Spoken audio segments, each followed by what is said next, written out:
Homélie par Abbé Joan Guitra y Villanova.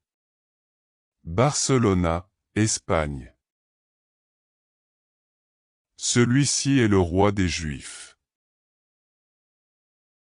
Aujourd'hui, l'Évangile nous fait soulever les yeux vers la croix sur laquelle le Christ agonise au calvaire. Là, nous voyons le bon berger qui donne sa vie pour ses brebis. Placé au-dessus de sa tête, une inscription dit « Celui-ci est le roi des Juifs ». Celui-ci, qui souffre atrocement et dont le visage est si défiguré, peut-il vraiment être le roi? Comment est-ce possible? Le bon larron, un des deux malfaiteurs suspendus à la croix à droite et à gauche de Jésus, l'a parfaitement compris.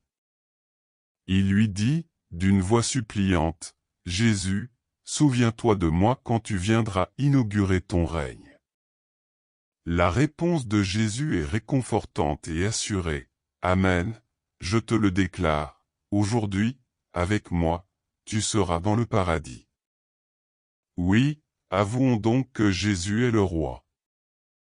Roi avec majuscule. Personne ne sera jamais à l'auteur de sa puissance. Le règne de Jésus n'est pas de ce monde. C'est un règne où l'on entre par la conversion chrétienne. Un règne de vérité et de vie, règne de sainteté et de grâce, règne de justice, d'amour et de paix. Un règne qui est né du sang et de l'eau qui jaillirent du côté de Jésus-Christ.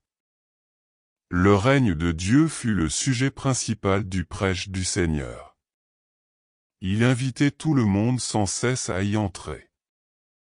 Un jour, dans le sermon sur la montagne, il a proclamé « Bienheureux les pauvres d'esprit, parce qu'à eux appartient le royaume des cieux. » Origène, en glosant ces paroles de Jésus, en effet, voilà que le règne de Dieu est au milieu de vous, explique que celui qui prie pour que vienne le royaume de Dieu prie avec raison quand lui s'élève, fructifie, s'achève le règne de Dieu.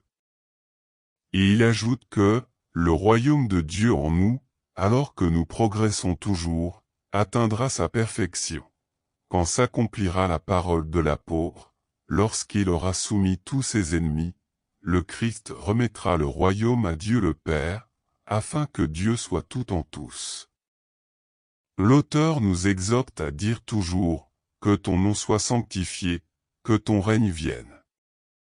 Vivons d'or et déjà le règne avec sainteté, et témoignons de lui avec la charité qui authentifie la foi et l'espérance.